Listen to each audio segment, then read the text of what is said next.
Medal of Honor, Air Force Colonel Bernard Fisher. Air Force Colonel Bernard Francis Fisher was not a rescue helicopter pilot during Vietnam. Still, during a firefight in which he saw a fellow pilot go down and need immediate rescue, he didn't hesitate to use his aircraft in that capacity. Fisher's actions saved another pilot's life that day. For his bravery, he received the Medal of Honor. Fisher was born January 11, 1927, in San Bernardino, California, to Bruce and Lydia Fisher. Shortly after his birth, the family moved to Clearfield, Utah, where Fisher grew up with an older sister and two younger brothers. In a Library of Congress Veterans History Project interview, Fisher said his love of flying arose at a young age. He built and flew model airplanes, and after a member of his church group took him up in an airplane, he said he was hooked. "I thought that was just the greatest thing," he said. In February 1945, Fisher, then 17, joined the Navy's aircrew training program. He served during the last year of World War II and was discharged March 1946. He then relocated to a farm in Kuna, Idaho, where his parents had moved while he was in the service. Shortly after returning home, Fisher met registered nurse Riala Johnson and fell in love. The pair married in 1948 and went on to have 6 sons. Starting in 1947, Fisher attended Boise Junior College, now Boise State University. 2 years later, he transferred to the University of Utah, where he participated in ROTC, which reinvigorated his urge to fly. He received his commission into the Air Force and entered active duty status before he finished his degree. Fisher began Air Force officer training in 1951 and eventually earned his wings. His first assignment was flying the F-86D Sabre before being assigned to serve in Japan in 1955. Over the next decade, he served in various places as a weapons controller, F-101B Voodoo pilot, and F-104 starfighter pilot. By 1965, he volunteered for duty in Vietnam to serve as a pilot in the A-1E Skyraider, a propeller plane that was a heavy fighter bomber. It flies about 150 miles per hour, but it carries a tremendous load. As much as the B-17 in World War II, Fisher said.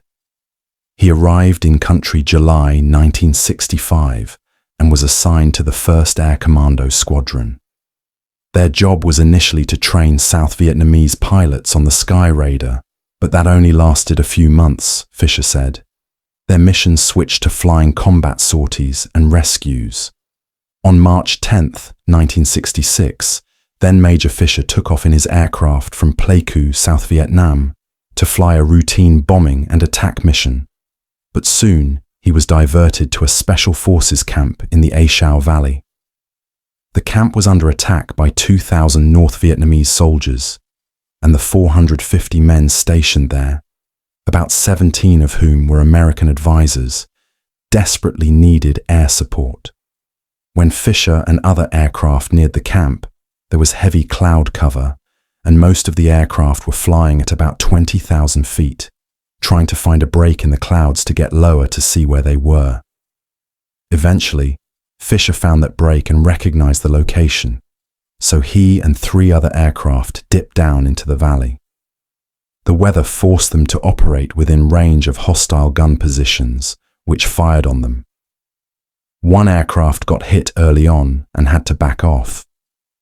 Fisher and the 2 remaining aircraft proceeded into the surrounded camp to attack the enemy, many of whom were positioned between the camp and the airfield.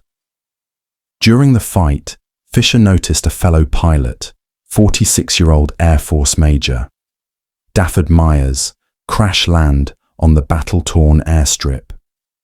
Fisher said in his Library of Congress interview that the aircraft caught fire, and he initially thought Myers was dead, but he saw the airman run from the burning plane to find refuge in an embankment.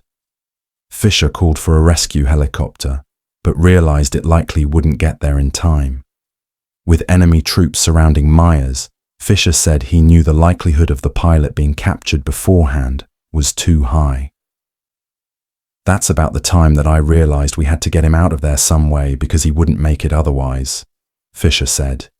He announced he was going to land on the airstrip to rescue Myers despite the likelihood of failure.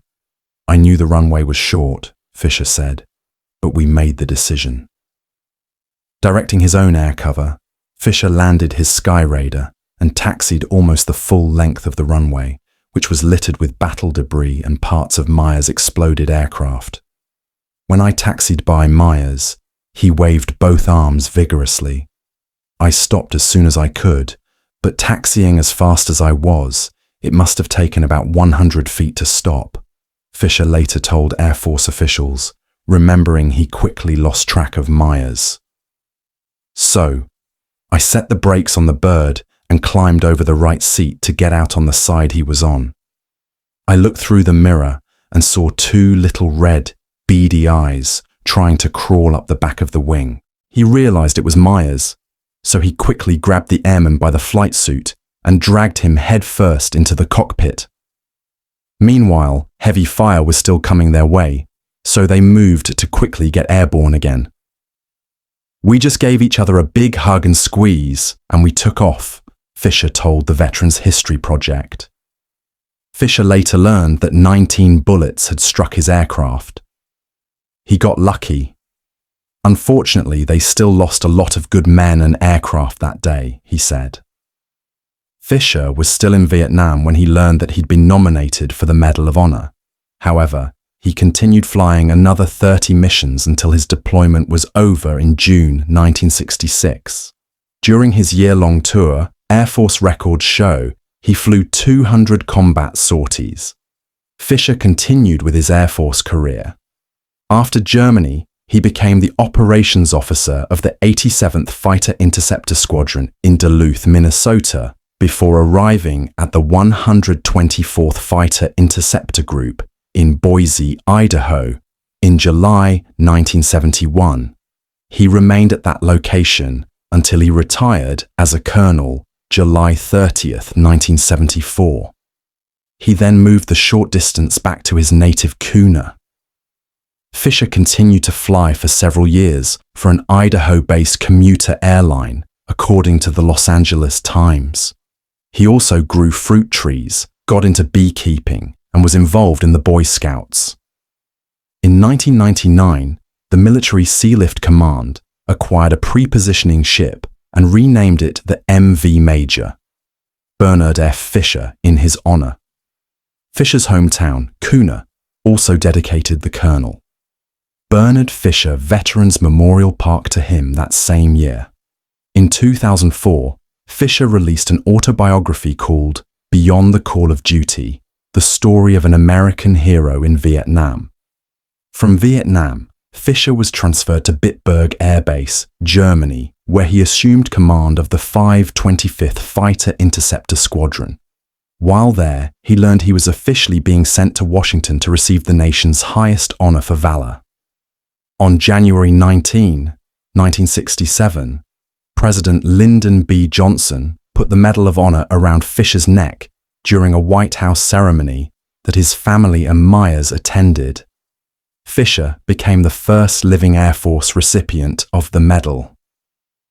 "It was really a beautiful feeling," Fisher said of the ceremony. "It's a great feeling to know that you're recognized for what you've done. And it represents a lot of other people." On May 3rd, 2008, 57 years after he left college for the Air Force, Fisher finally received his degree in Fine Arts from the University of Utah. "It's simply amazing. I didn't think I was ever going to get my diploma. I'm very proud to have it," the 81-year-old said at the ceremony. During the celebration, which doubled as an ROTC commissioning ceremony, the school also presented its top graduating cadet with a new leadership award named in Fisher's honor. Fisher died August 16, 2014, at age 87 at the Idaho State Veterans Home. He is buried in the Idaho State Veterans Cemetery in Boise. In remembrance, the bullet-riddled Skyraider that Fisher flew during his Medal of Honor actions is on display at the National Museum of the United States Air Force in Riverside, Ohio.